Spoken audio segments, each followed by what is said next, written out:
I'm joined now by actor, director, and scholar Alma Martinez. Alma was an original cast member of Luis Valdez's Zoot Suit, both on stage and on film, in the role of Lupe. Since then, Alma has appeared in countless films, television, and theater performances, including Broadway, off-Broadway, regional theater, and the Mexican and American stages. She holds a Ph.D. in drama from Stanford University and currently serves as an associate professor in the Theater Arts Department at the University of La Verne in California. Alma, welcome to LA Theater Works, and thanks for joining us. My pleasure. Zoot Suit premiered at the Mark Taper Forum in Los Angeles on July 28, 1978. What were the expectations around the piece in those weeks and months before its premiere? And what did Luis and the rest of the creative team hope the show would achieve in terms of a dialogue around the history it was revisiting? It's a big question. I'm going to start by prefacing that what happened after it opened exceeded all imagined and dreamed expectations. I think whenever anyone does a show, you want it to do well. You want people to understand it, for the seats to be full, and there be that the play have a life, that it enters the American theater canon as an important play. But Zoot Suit exceeded all of that. It not only did that, but it literally hit a nerve, a very raw nerve, a very wounded nerve that had been aching for a very long time, since the Zoot Suit riots. So the play exceeded expectations because of that. Was the nerve that it touched widespread, or was it primarily among the Chicano population? Well, originally, when it premiered in LA, that was the case. It was Latino, but primarily Chicano Latino audiences. But what happened was, because it's such an excellent play, it's based on historical fact, which the beauty of that, like cinema verite, is you can't turn your back away from the facts. That hit a raw nerve beyond just the Latino community. It was about injustice toward immigrants and people of color and intolerance.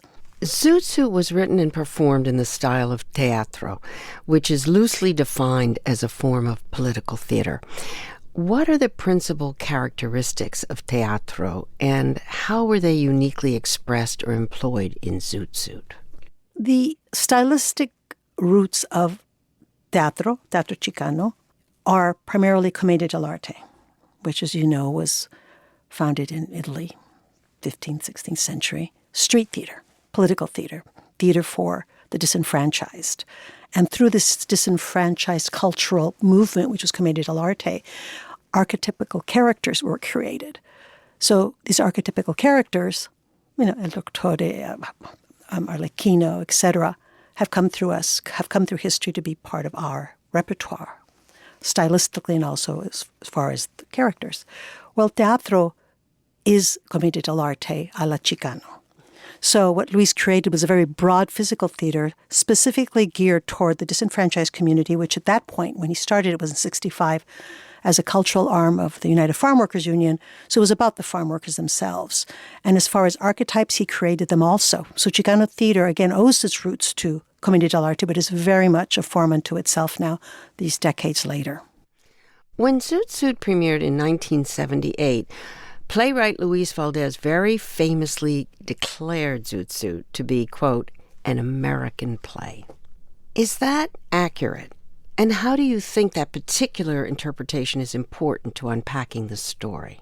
To answer this question, we have to go back to the 60s and the free speech movement, civil rights movement, Chicano power movement, Asian American movement, Native American movement, that in the 60s just everybody got empowered for me principally by the civil rights movement and the courage and the sacrifice of that community, of the Black community.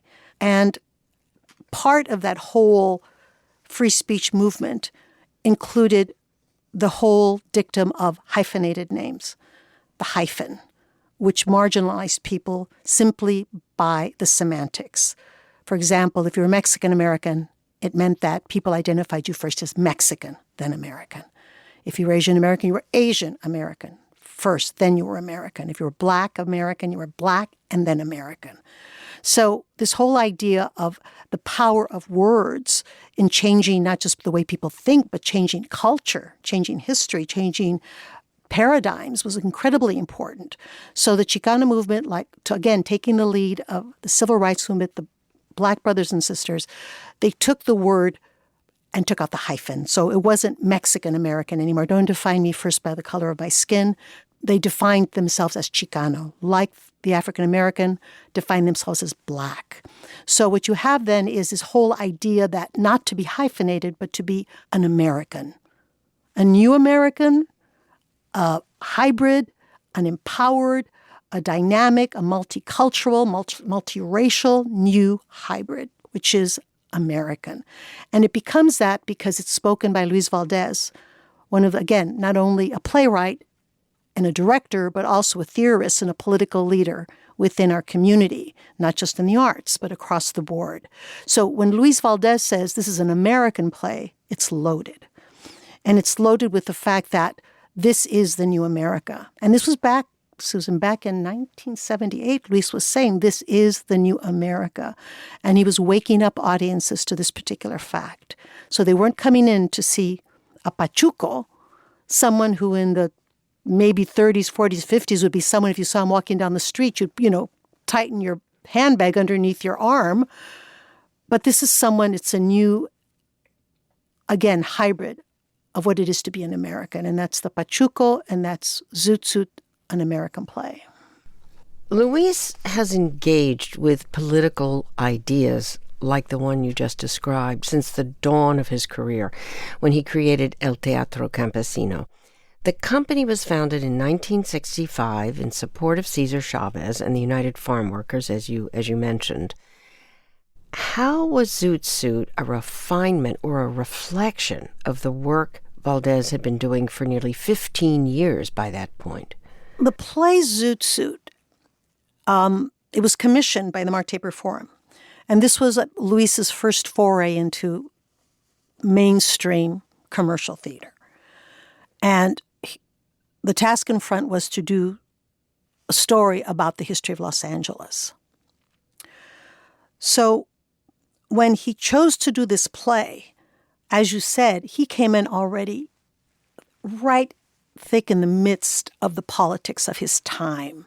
He'd been working with El Teatro Campesino, again, from 65 to 67 with the United Farm Workers Union, with farm workers. Then after that, the company expanded, but mostly college students. Some farm workers, but mostly college students. So we're talking about full-time theater. And those kids were not paid very much. And the farm workers had families. So it evolved into something else. And that was a really important transition because that led Luis in 67, before Zoot Suit, he gave him the ability to explore other areas of theater. It was no longer only about the politics, but the psychology of the Chicano movement and the Chicano and identity, and the importance of redefining our identity based on the nascent native roots of the Chicano, who is part European, part Black, and part Spanish in the Americas. So we were not the outsiders. We were the native population. So that is an incredible paradigm that he had been working on for a very long time, but leaving the United Farm Workers gave him the opportunity to look into those kind of stories and messages. So when the Pachuco came around, again, Zoot Suit came around, he was commissioned to write a play, and he wrote Zoot Suit. I think Luis was already, the characters you see in his plays are already all part of his teatro, a repertoire, his archetypes that we talked about earlier, like Commedia dell'arte. These are not Chicano archetypes. So the Pachuco then was a refinement of a character he had been working on for many years.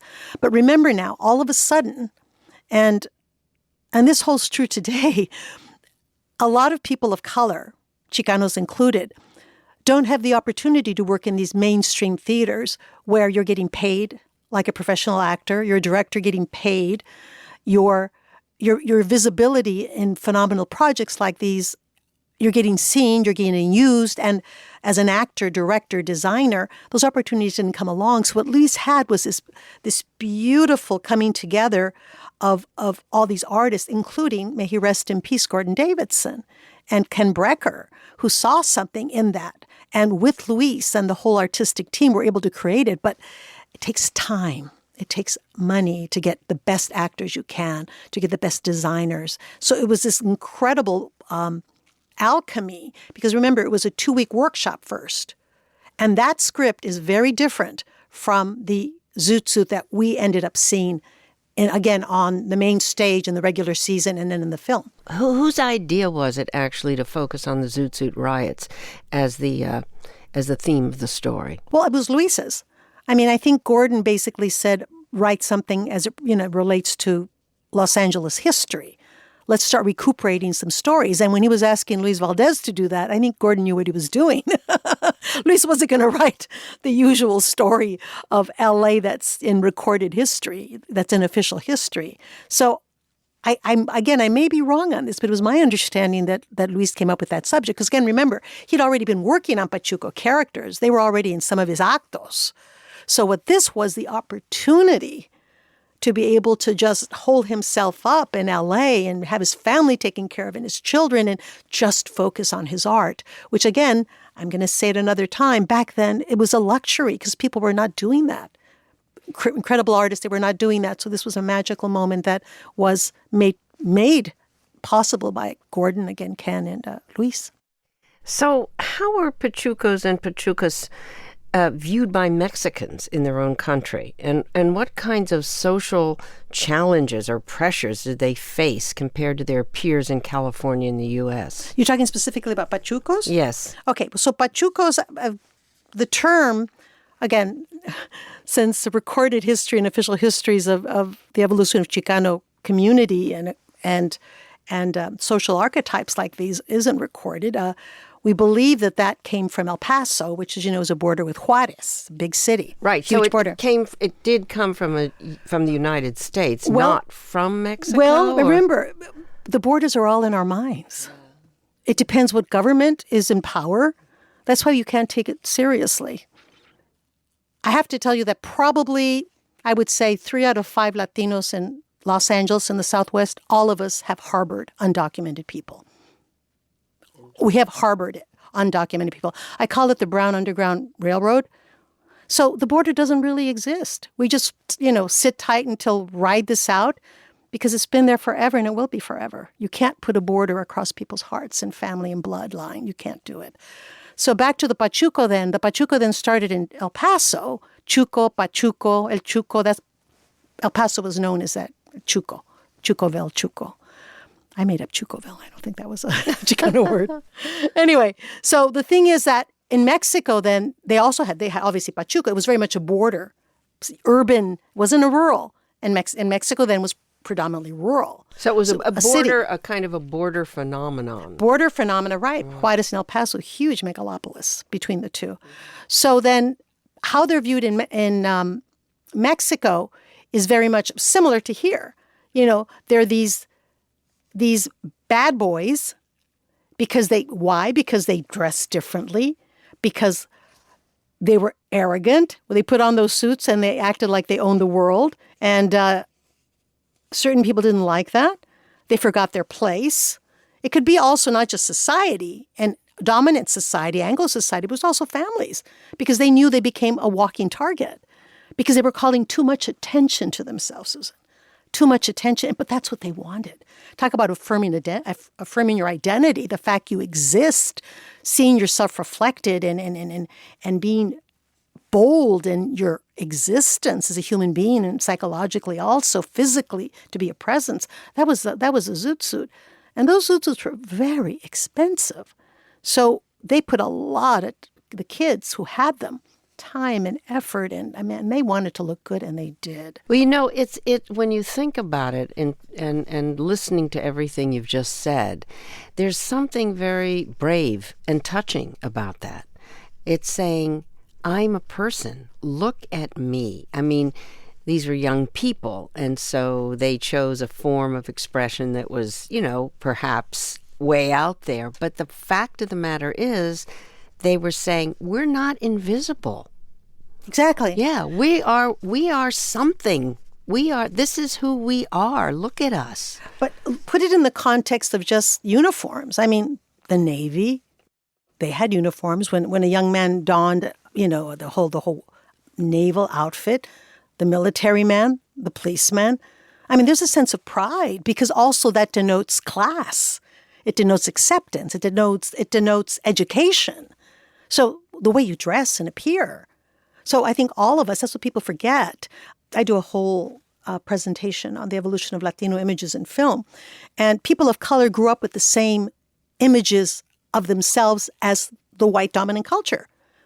We thought we were the hero, the heroine, the white heroine, because we didn't see color. A good filmmaker, a good playwright, we connect with the hero, regardless of race, regardless of class. We relate. So consequently, we're exposed to the same idea of clothes making the person as anyone else. And we have the same aspirations. The only problem is societal realities are when you step out the door and people can't pronounce your name or look at your color, they're squashed. But the idea of having clothes as an identity is something that's very American. I'd like to touch on the role of women in the youth culture of the Zoot Suit era. How did the Pachucas challenge the heavily codified gender norms in the 1940s, and how were they regarded by their male counterparts? Well, I'm going to take a leap because that wasn't my generation. But in what I have read and studied as far as women in the Zoot Suit era, what were the opportunities for a Latina, whether she came to this country legally or not, raised in a family which is predominantly, again, Latino in this country? What were her chances for grasping the American dream if you weren't prepared to get married and have children? Because again, remember, Latino homes, the woman doesn't leave the home until she gets married, even in the United States. So, because remember, when the Latinos immigrated, documented or undocumented, they still grew up in a Latino culture, and that's what LA is. I'm going to go off a little bit on another tangent. I'll go back to my point in a second. That's why you can basically be third generation in Los Angeles and still not speak English. You mean today? Today, yeah, absolutely. Yes, because the thing is, you shop at Latino markets, your friends are Latinos. That's the way I grew up. I was born in Mexico, but all their friends were Spanish speaking. My dad worked at General Motors, but all the Mexicans were and the African Americans were all put in the heaviest, most tedious work at General Motors, which were just basically manually wiping down the cars in the assembly line. And my dad basically very broken English, but they were all Mexican. So you grow up in a Mexican culture in LA, and you're seeing it now. I mean, what is the lunch truck outside NPR? It's a Mexican lunch truck, Rojas, So we're eating the food, the name of our cities. We're immersed in Latino culture, immersed. So consequently, then you can come to this country as a Latina and still be regulated by the cultural restrictions of Mexico.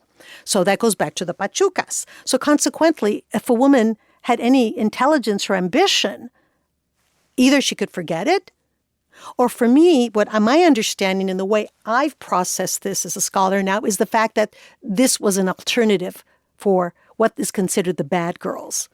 How do you go out and enjoy friends? How do you meet people? How do you socialize beyond the dictums of your prescribed cultural oppressive nature? I mean, what do you do? So for me, they were out there with the guys, rocking and strutting just like they were. But were they considered bad girls? Yeah, absolutely. Oh, yes, because they weren't at home.